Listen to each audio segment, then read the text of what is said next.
Everybody should learn Cantonese.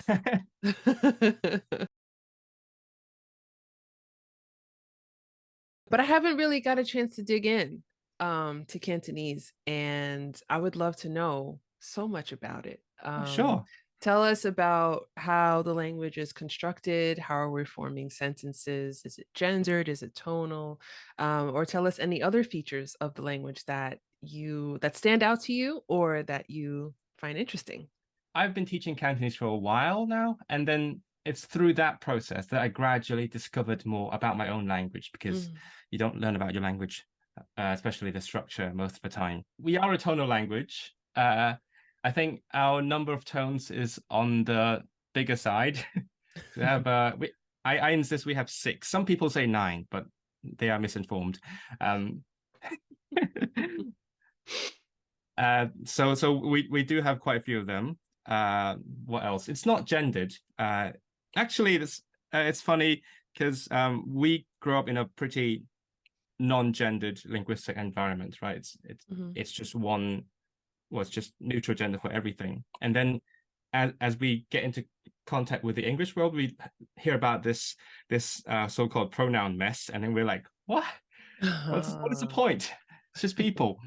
So yeah, so sometimes we sort of gently poke fun at this and say, oh, just call me koi, which is our gender neutral and our only third person pronoun. But we don't have gendered in anything like grammatical gender, but we do have counter or measure words, which is a general East Asian thing. I think like all kinds of Chinese have it, Japanese has it.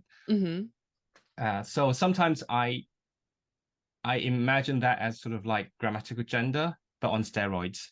So for the counter for book is bun, and that's sort of books in general. So it could be textbooks, could be well, I'm losing my English as well. Novels, yes, that's the English word, not Mm. roman. Yeah, and any kind of books, right? So sometimes or for example, just a book is 一本書. Su is book. Uh, a textbook, for example, would be 一本教科書. So it also has the element for book in it, Yeah. etc. So you use it for all kinds of books. And then sometimes when I'm lazy, I just say 本嘢, Mm. the thing over there, which belongs to the category of books. Gotcha. I love to learn from people and about their language, their culture, their heritage, and things like that. But I admit I often forget how political language can be in other parts of the world. And, I Yeah, want yeah. to have these lighthearted conversations Now, and but I want to talk about the dynamic between the power dynamics between different languages and how one might be like cannibalizing another one. That kind of stuff. I like to talk to people about it because I think there is space for change, uh, or I could make more people aware of certain issues. right. But at the same time, it's really hard not to slip into that politics zone and end up talking about like government, that kind of stuff. Yeah, yeah. Um, And you actually spoke to me before about Cantonese in being in the early stages of a trajectory of decline and revival. Can you talk a little bit more about that? yeah. So I'm actually not 100% like within this belief, but it's something that I read about in a book that Hmm.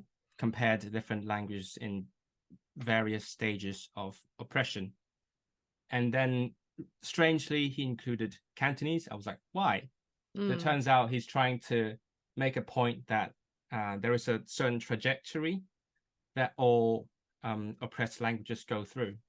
So I started thinking whether Cantonese is on that trajectory. mm, And certainly there are signs that it right. is. I'm coming onto this as an outsider. So I'm interested in languages.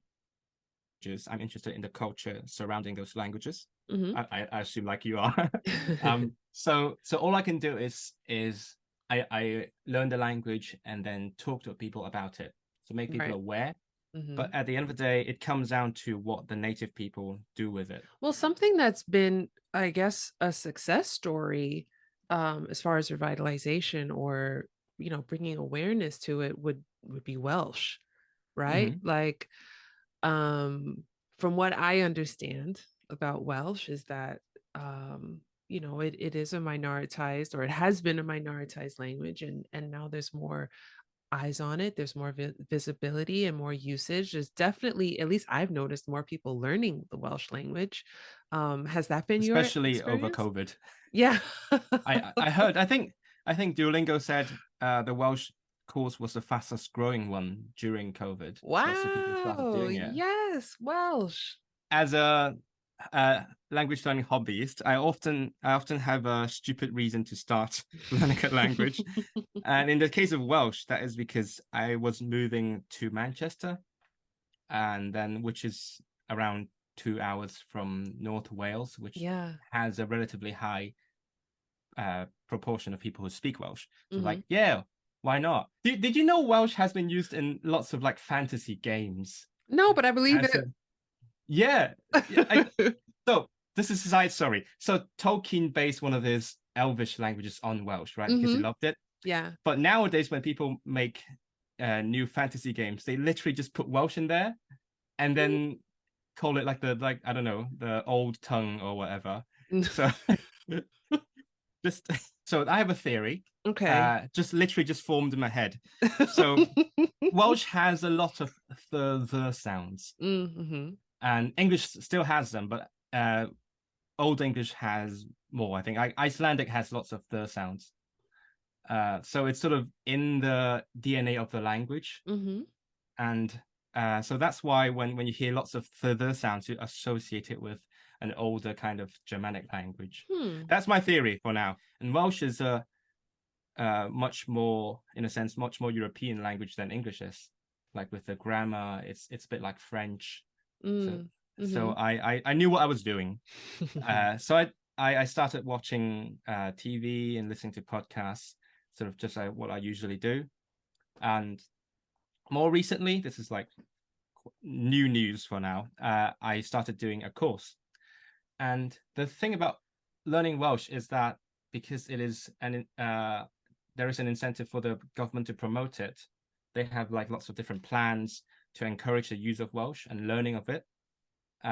So there's actually a really structured system for learning it. I So, know that you are a fan of the longest place name oh no! in the world, and I wonder if you want to give it a go, in the risk of completely cheapening this conversation. If you'd like to throw your hat in the ring, please do. This is your Jimmy Kimmel moment. No, it's funny because when you don't know it, it looks so long Hmm. and daunting. But once you learn it, it just it feels much shorter, Hmm. which is weird. It's I don't know like 10 syllables or so. Hmm. So it's Llanfairpwll Gwyngyll Cogerach Chwyndropwll Llandysili Gogogoch. Ah, you did it. Thank you so much for joining me. Oh yeah, I'm happy that you were so interested in Cantonese because actually, as someone who learns so many languages, I don't get to talk about my own language often. Mm, So yes. yeah, it's a chance to geek out a little bit.